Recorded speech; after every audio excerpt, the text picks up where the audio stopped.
Hello, hey Statto. Hello. How are Hang you? on a minute. I tried it by bringing us in differently this time, but it always seems to put you over there. That's better. I prefer it that way. Mm. You can see me. Mm-hmm. Keep my eye on you. Yep, You look very 3D right now, which is that's cool. good because you've got a 3D book. I do indeed. That's always changed. We didn't even plan this, but if anybody out there was to check on Ales of Dark, Werewolves and Vampires, the campaign, there is an add-on, which is the Tatty Bogleman 3D comic, Which I got. which is cool, I have to say. I like it, and I made it, I know. Terrible, wasn't it? No. Just chilling, just telling people about the stuff before we even started. That's part of the reason we're here. That's a wee bit of the reason we're here, but we don't really do that much because we're more into just having a bit of fun, talking about things that we like. So if anybody's new to the channel and you're watching us for the first time on Twitch, we got on Twitch tonight. They didn't ban us for inappropriate words in the title. If you watched us on Facebook, title, I was going to say, I know I use them all the time. Yeah, all the time. So we're on Twitch for all two of you out there on Twitch. We're on Facebook and we're on YouTube. So and tonight's show is Comic Book Gold, which is kind of morphed into EC Tales. And we're going to be talking about two stories from the classic EC comics of the 1950s. And we're going to be comparing them and talking about the two TV shows that were made adapted from these stories. I say adapted because in one case I've got very, very loosely adapted. But yeah, that's tonight's show. It's the second of our EC Tales. And good evening to Pete. Good evening there. Boils and ghouls. I read that in the Crypt Keeper's voice. I can't do the Crypt Keeper voice. Good evening, boils and ghouls. Oh, it's sending shivers down my spine. And can you say that in the Crypt Keeper's voice? All right, me babbers. Brilliant. That's quite art for tonight's show, actually. When you think about it, because without further ado, let's just get into it then. I shall add this to the stream. Hey. We are going to be looking at, actually, I think it's called A Fatal Caper and House of Horror. Yeah, indeed. I like one better than the other. I'll just say that. You did? Yeah. As comics or as TV shows? A little of both. Was it this? Okay, that's interesting. We'll come back to that then, no doubt. We will come back to that. I also liked one better than the other, in both as comics and as TV shows. Mm-hmm. I don't think we quite agreed last time we talked about these, so it'll be interesting to see what we think this time. But yeah, these are taken from these Tales from the Crypt reprints that we're buying and reading right now. A lot of fun too. A lot of fun, yeah. And the first one we're going to look at, A Fatal Caper by Al Feldstein, who wrote practically everything, EC, and drawn by Jack Kamen. It was in Tales from the Crypt number 20. And as you can see here, the original colouring on the original cover and the recolouring, which is all right, but doesn't stick to the original. Much flatter, oddly. Yeah, oddly enough, there is more dimension. The lamp works a lot better than the original colouring, though. Yeah, I just like the original colour. I wish we wouldn't redo that, but but I'm going to bag on about it every time we do a show, so I might as well do that just now. I kind of wonder if that's a Dark Horse thing, so they can say that this is the Dark Horse edition because we sprung for new color. Yeah, I think that the company that were doing it before Dark Horse did the same though. Okay. Because they have they have this bit where they're talking about in their introduction about how they're staying close to the the spirit of the original. Sure. Coloring. I appreciate that though. Yeah. I like that they hadn't loaded down with tons of gradients and. Yeah, they haven't. They've kept it quite. It's good coloring. It's well done. It's just so different at times that. Two different processes, so it's going to look a little different, sure. But yeah, the same. It's a bit of a kind of like a. Yeah. It's a bit odd. Yeah. Yes, Pete, you're right. It's a bit of a US-UK battle tonight, indeed. we didn't kind of organise it this way. It's just the way that the stories are falling. It's what we're taking. I think it's from season 2 and season 7. Are these from? Yep, season 7 was the only one that went on over to the UK for budgetary reasons. That's right. It may have been the first. Was this the first episode in season 7 we're watching? Yep, because he'd just been unpacking and saying, "I'm moving to Britain." Yeah, and he's going to stay here for a while, isn't he? Mm-hmm.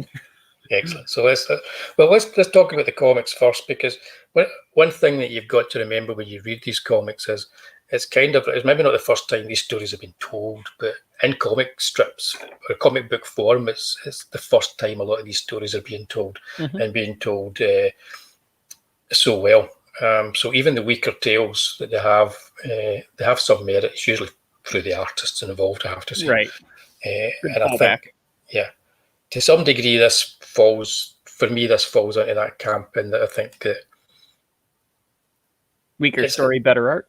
Weaker story, better art. Yeah, but I do like the wee twist. Oh yeah, yeah. I've got the see, the black and white line art is gorgeous. I think these things hold up so well in black and white. These horror books. They do. You can learn so much if you're thinking about drawing and inking anything. Just look at these guys and the way that they worked. You can learn so much just from looking at them.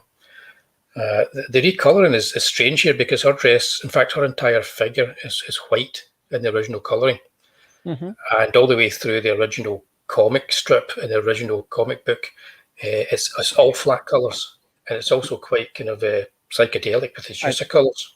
I think it was just straight traditional color theory here. You got a page full of cools, so you need a worm to pop it out. Yeah, I think so, and it's well coloured, and to be honest with you, it's like a lot of people would probably prefer this. But it would have been interesting to see their approach to trying to do what they did in the original one with all flat colours in this particular story. But yeah, A Fatal Caper. This is one of these stories where you have. Here you go, Witch's Cauldron, all that kind of stuff. You've got a spell book, and they kind of like read the spells from it. And of course, at the very start, you're told you don't read them because, seemingly they are real and they will do terrible things and all that kind of malarkey. So they, of course, very, very kind of like conservative looking people here in this particular Jackie Cayman illustrated story, get involved in reading out these spells. And, yeah, they hadn't invented T-shirts yet. Not yet. No, they're all there, and there's bow ties and everything.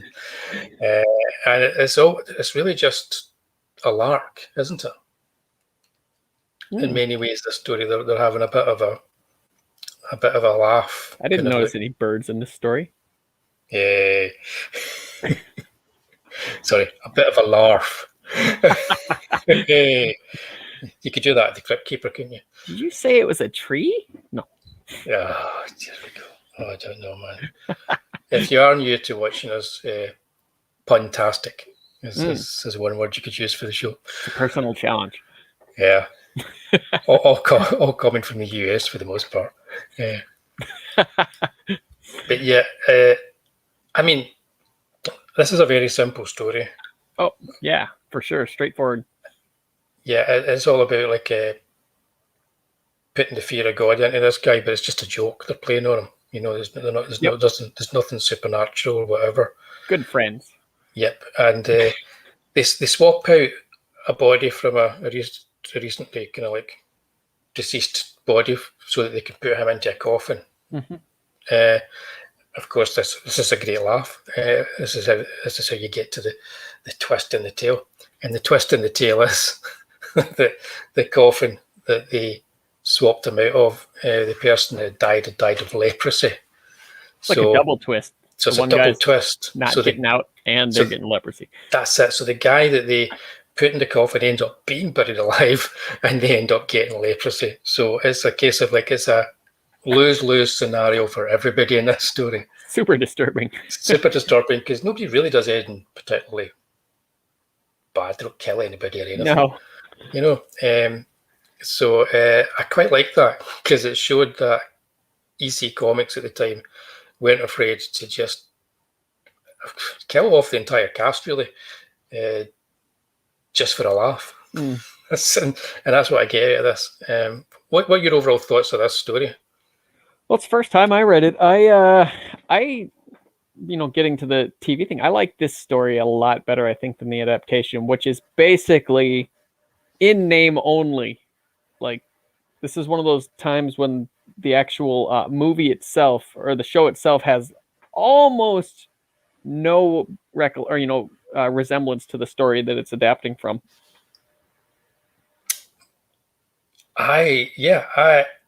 Which is really weird, but I like last week we looked at it and there was like they would do something like take the story and just make it a bit better. Yep. This one they were just like, well, let's take a seance and that's all we need. We'll just take the little seance bit and do something else with that. Yeah, it kind of, you start watching it for the first like 10, 15 minutes. It doesn't feel like it's at all the same story. And it's not. Directed by Bob Hoskins, incidentally. Directed by Bob Hoskins. It's got a terrific cast as well. Yeah. I like the comic strip story. I think I prefer the TV version. Really? Yeah, I guess that's what's going to happen. I think I prefer the TV version because it has a real kind of like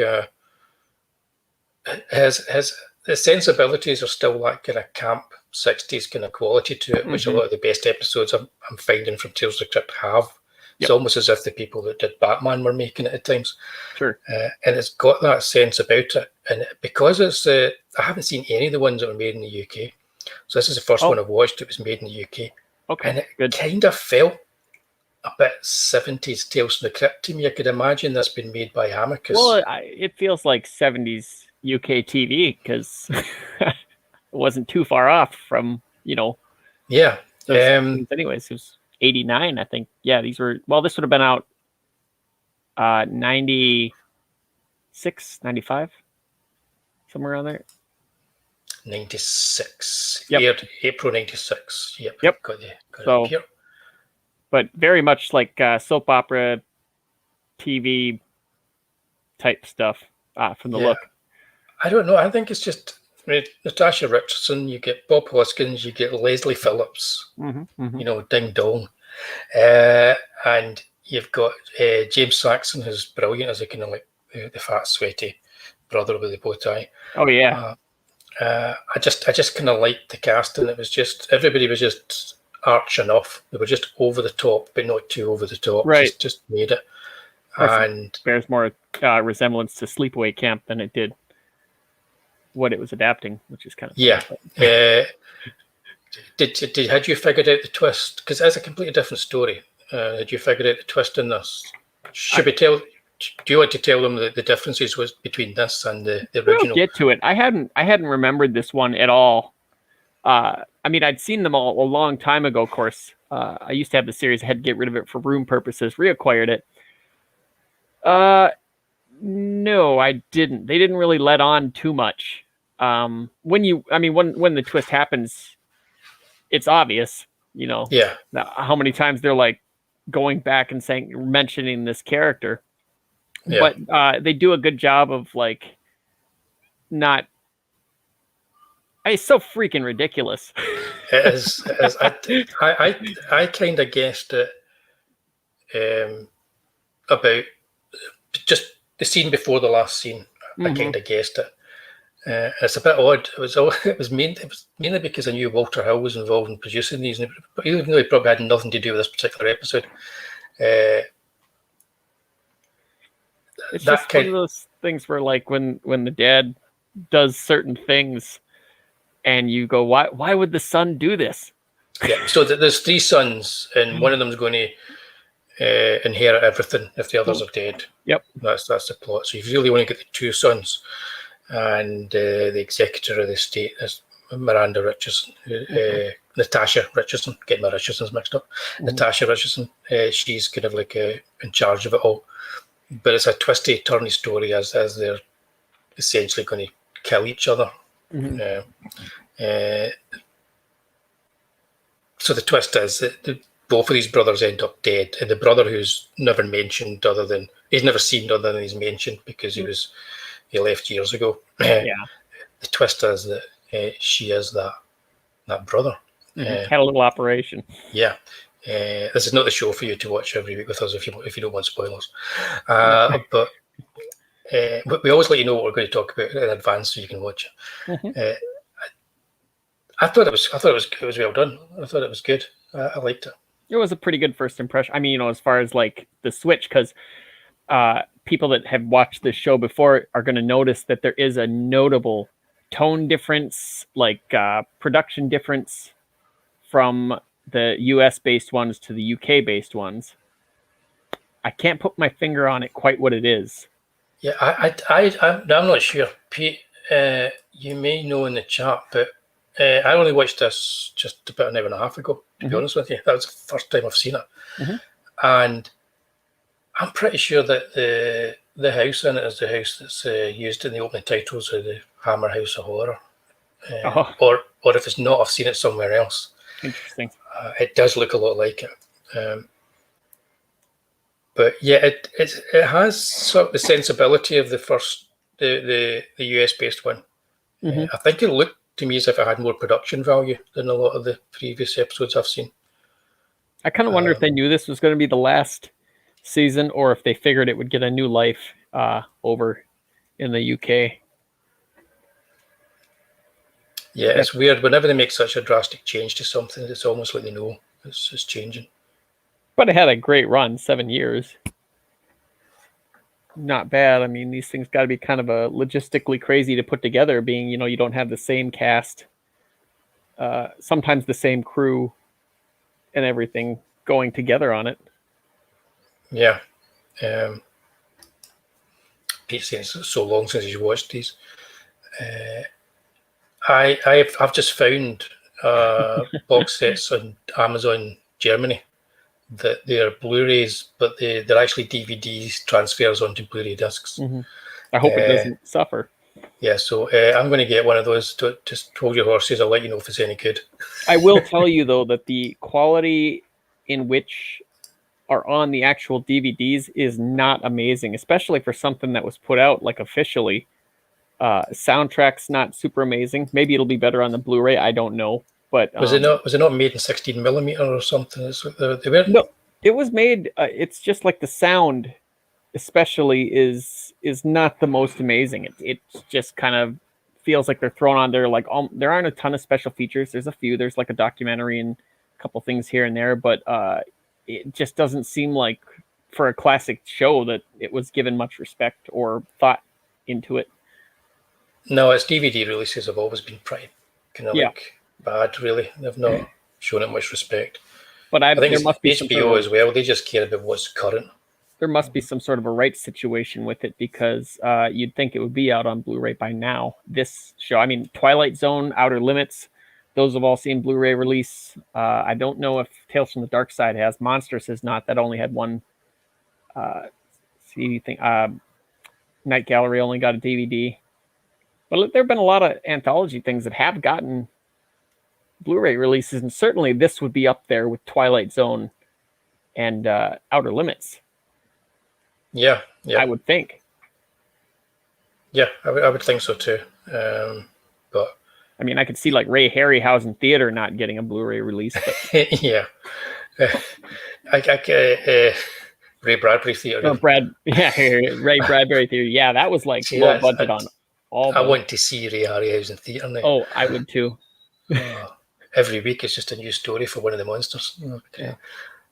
But I think in this case it's if they don't see that they're going to get much revenue and it's having to remaster it, but it's not that many episodes to remaster, so no, I don't know. Not even 100. Yeah. But yeah, anyhow, that's a Fatal Caper. I liked the TV episode better than Statto. Statto liked the comic better than the TV episode. I do like the comic as well, though. Yeah. I think overall it's just a weaker story, especially when not compared to this next one. Yeah, it's got even the comic. It's got that double twist, but if you did that on film, it's by the time you've made this in the 90s, that's not much of a twist, even a double twist. Right.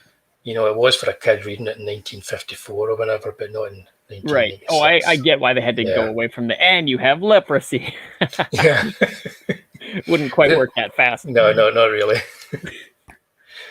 But it's good to see the guys get a bow tie on there as well. Yeah. He was probably my favorite part. Yeah, he was brilliant in this. I'll just take this money back and give him 10 and say, keep up the good work. Indeed. All right. Okay, House of Horror. House of Horror. From Tales from the Crypt, number 21. Al Feldstein, you'll hear that name a lot as we do these shows. And Harvey Kurtzman. This was Harvey Kurtzman's first work for EC, not the first published, but the first that he did for them. And what he did here was he poured his heart and soul into this strip in order to make sure that it wouldn't be his last. And I think you can see that when you start looking at the actual strip itself. It's a fantastic looking comic strip. This is a perfect example here. Nothing to do with this story, but of the recolouring again. Odd choice to completely recolour the character at the window on this cover. Doing that same thing. If you got cool in the back, you got to have something a little warmer in the front to pop it. Yeah. Tinted his skin a little bit redder. Yeah, rules are there to be broken, kiddies. Right. House of Horror. Love the splash for this. It's got like an Adams feel to it, doesn't it? Oh, yeah. That's a beautiful house. Harvey Kurtzman was really a comedy cartoonist. That was his kind of like wheelhouse. But he was famous for doing all the war comics at EC, but more famous becoming the editor of Mad magazine. But his actual art style, to me, there's lots of a feel of Steve Ditko in there, or I should say Steve Ditko's got a lot of feel of Harvey Kurtzman in what he did. It's like classic late 50s art. Exactly, style. And it's beginning to get that feel. It's what would become a kind of like a 60s feel as well. So he was well ahead of the curve of what he was doing here. And I put in one of the pages for the black and white one for the here because the line work in the haunted house just looks amazing. But this is a sorority story, House of Horror. We don't have that kind of thing over here. So we see these movies and TV shows. We see Animal House. That was something alien to us. And we saw it. We were like, wow, is that what it's like in American colleges? What the hell? We call it bullying and you get expelled for it. But over there's something you guys just very much illegal now. Is it all? Yeah. A lot of people have died from hazing or been severely injured. Right. So this is a very prophetic story then, isn't it? And the story is essentially they go to the House of Horror and they have to go in. They're halfway up. They have to flash their torch to let them know, and then when they get to the top, they do the same. And people go in and they don't get to the top. It's quite a nice wee story. I liked it. Ambiguous though. It's very ambiguous. It's almost like it's more like a David Lynch does Tales from the Crypt. Yeah, this is the second half of the TV show because they added some stuff for a setup for a different ending. Yeah, which I think worked much better than this ending. Yeah, this ending wouldn't work. This ending works in the comic, I think. Absolutely, it's just one of those kind of like, oh, that was spooky. What happened? I think it's something to ignite your imagination as to what happened. In that room, not so much to try to explain it. Yeah, the idea here is that we don't see the evil, we don't see the horror, we don't see the terror, we just see the effect of it on one of the people. And that's nice, that kind of thing. You can imagine something that's more terrifying than they can actually show you. It's very Lovecraft. Didn't feel like describing it. Exactly. It's very, very Lovecraft. You can imagine if they made this today, they would probably get Nicolas Cage to play the bully in it or something. Still in high school or in college. Yep. I Well, haven't graduated for a reason. That's one of the jokes in the TV show, isn't it? It's like the guy's been the head of hazing and everything for 7 years. Right. And they say to him, 7 years and he's still in college. Like, but yeah, this is the last page of it here, and you can see he's aged as well. His hair's gone white. He's seen something so terrible that he's aged to 50 years in the last few minutes. We don't see what it is. We don't know what it is. We don't know what's happened to people that have been going up there. We just know that whatever it is, it's terrifying. And the house is burnt to the ground. Mm-hmm. I liked it. It's a gorgeous looking story. You can pour over. Reminds me a little bit of that House from Haunted Hill or House on Haunted Hill remake, the first one. Yeah. A little bit. It does a bit.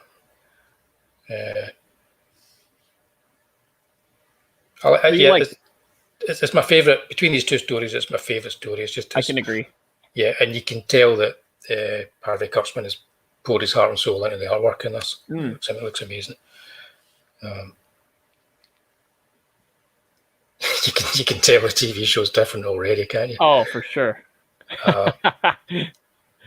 It has Will Wheaton is bottom right there, just his head coming in there. Will Wheaton is he's one of the college students who's getting hazed. That's what they say, isn't it? He's getting hazed. Mm-hmm. And Kevin Dillon plays the bully that's kind of like doing all the hazing. Yep, from Blob and Entourage fame. Yep, he's really good.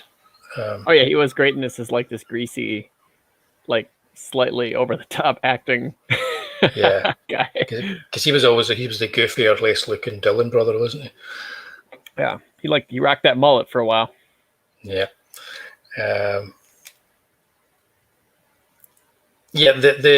The way that they frame this is they don't go for like something is so terrible or evil that they don't show it to you. You have to imagine it. We get what are essentially they get a house of female sorority house, and they come along for the ride, and it turns out that they're the ones that they should have been afraid of because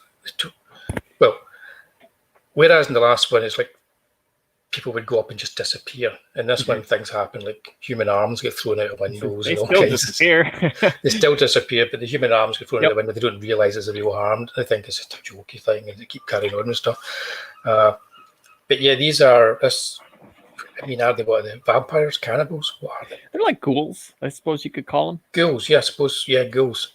It's a ghouls sorority, so it is. It's a ghoul school. Indeed. Yep. So, and that's what it is. It does make for better television to have them come in at the end with their chopper and their chainsaw and whatever. And I like that they had like the double twist where it was like, yes, it was like a failed guy that didn't make the cut, and he was getting his revenge, and you think, oh, that's all it is, and then they keep on going past the ending to another ending. Yep. And give it that wrap up, because Kevin Dillon's got to get what he deserves. Yeah, he's got to, because they have the one kid that left sorority and never finished with the hazing. They call him a wimp, but he's set it all up to kind of get his vengeance, revenge. He does, and that's what then leads on to the actual real nasty thing that's in the house, which are the ghouls from the girls' sorority. It's interesting this because the first story has a double twist, which they didn't use any of that in the TV adaptation. This story doesn't have anything like that, but it's got the double twist thing in it. Yeah, they used like the second half of this basically from the story, which it's fairly close to the story in terms of. Yeah, it's a proper adaptation of what they do when they get to the house in many ways. Gave a little lead up to it. But it's not. It's got a totally different feel. You can tell that from the Mike Vosburg illustration that they use for the Right. comic book as well. It's basically a sexy sorority girl and a guy with a chainsaw. There is no subtlety about this, none whatsoever. But I'd say overall for me, both the comic and the episode were a bit stronger than the other one.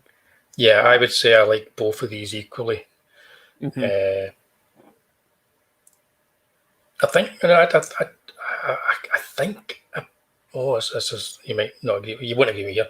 I prefer the TV adaptation of Fatal Caper to this. Okay. I think I had more fun watching that. But again, I think probably because I like the comic book version of this so much, it was so strong. I enjoyed this, but I'd say this was equally as good. It's a different thing entirely. This one was certainly much campier in its acting. Definitely, yeah. They knew they were making like a cheesy comic book story and having fun with it. Definitely. But it didn't seem like there was contempt in it. I think most of these actors and stuff that came on this show were there because they were fans as kids, and they got to be as greasy and weird and like evil or whatever as they wanted to, which is, I think, one of the charms of the show. Yep. That was genuine fans coming on to do a episode, a lot like in what was it, Bride of Chucky. They had Method Man went on there, and he just went on to this movie just because he was a huge Chucky fan and he wanted to get murdered by Chucky. You wouldn't. Very similar to this situation here. It was Pete was letting us know it's Hampton House from the Hammer House of Horror. Interesting. Indeed. I think it may have been used in it, I'm not sure. But yeah, 2 good episodes, I say. Definitely worth a watch. And it is odd. It was weird going from season 7 straight into like a season 2 episode again. So this was season 5, I think. Was this season 5? Yeah. Of course, I'm thinking, this is season 5. Last week we had like a season 1 and season 2 or something. Season 1 and season 3 or something. They were closer in feel. I think by the time I got to this one in season 5, because again, I've not watched a lot of them, some watched them all disjointed and out of place here. They seem to have found their kind of groove and the kind of like style of the show is well established here. The Crypt Keeper himself changed across it too, because in the first season, he was very quiet, very reserved. John Cassier had much raspier voice, and then of course by the end of it, he was really like bouncing around and laughing and higher pitched voice, talking faster. So they kind of knew that they had more of a comedy kind of. They're going more for comedy at that point than kind of a creepy puppet situation. Oh, it's just one pun after another. Oh yeah, and this one, and in both of these.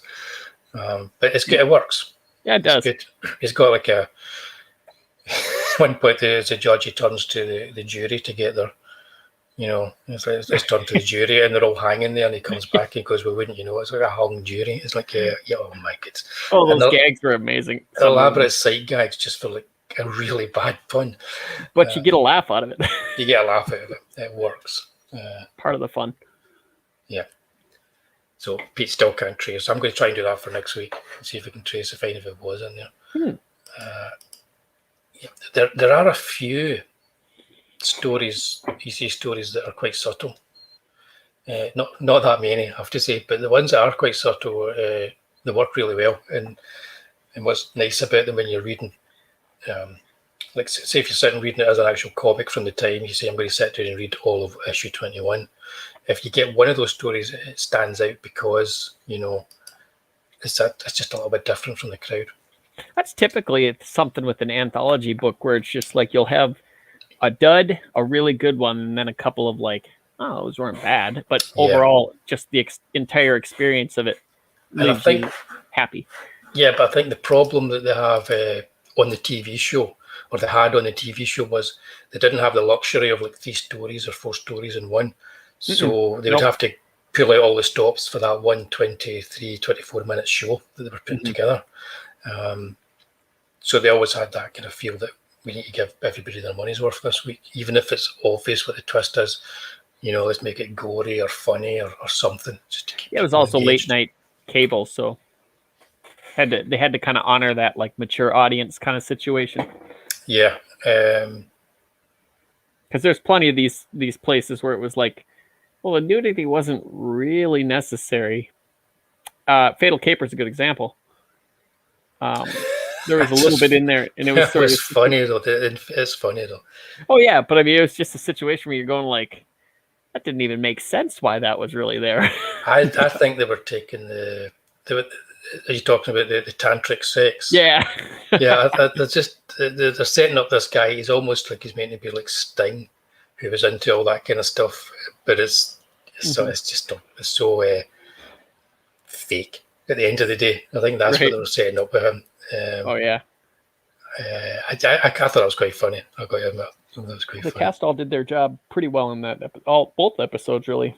Yeah, they did. It was pretty good all round. I'm trying to think if there were any episodes that I just outright didn't like. I'm sure we'll come across maybe one. We're bound to come across some. I think the ones we watched tonight. First one was directed by Bob Hoskins, as you mentioned. Yep. I thought he did a pretty good job of that. Not bad at all. And Bob Gale directed House of Horror, and was also one of the writers of the screenplay. And he was a producer on Back to the Future, wasn't he? Or a writer on Back to the Future. Something like that. I know that name. Yeah, I'm going to have to check now. I'm pretty sure. Yep, co-writer, co-producer on Back to the Future. So in a lot of cases, it was a wee bit of a testing ground for these people, maybe producers or writers or actors, but they were all getting their first wee stab at directing as well. Oh yeah, Schwarzenegger did one for next week too.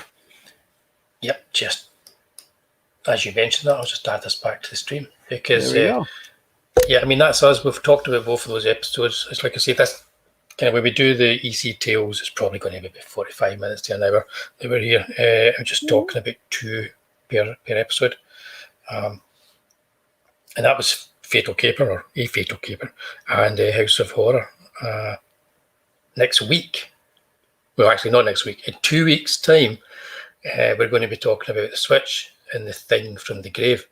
2 interesting episodes. The Switch, directed by Arnold Schwarzenegger. I don't think he ever directed anything else really after this. No, not at all. And we'll come back in a couple of weeks and we'll try and figure out why. Or maybe it's the best thing he's ever done. There's The Thing from the Grave. I think that's Fred Decker made that one. And Fred Decker made Monster Squad. Yep. And the one that I expected, the Monster Squad. I'm having a brain freeze. Let me think here. Pete, help me. The one with the zombies. Decker did got it on Blu-ray. Night of the Creeps. Night of the Creeps. I don't know why I just couldn't get that name from my head there. Oh, he wrote RoboCop 3. I was going to say now. Yeah. We'll let him away with that. Yeah, but that's what we're going to be doing next. Night of the Creeps. I see Pete was right on that. I just could not get that name in my head. RoboCop 3. Ouch. Yeah. Well, all right. Thanks very much, Pete. Yeah, I think there's a tip thing, but I don't think I've got it turned on. But you don't need to do that, mate. Thanks very much. We don't need to do that. I'm sure we're going to get there. We'll get there. The art will start. Yeah, but because I'm going to be, production has begun, and I'm going to be drawing like the wind over the next month to get it finished. So I think once I get that done, I'll start going to get more stuff out there. Everybody will get Statto's print. But I appreciate you going to do that, but you definitely don't need to. Yeah. Yeah. Right, okay. We are on The Switch and The Thing from the Grave in 2 weeks' time. Right, but I'm excited. Yeah.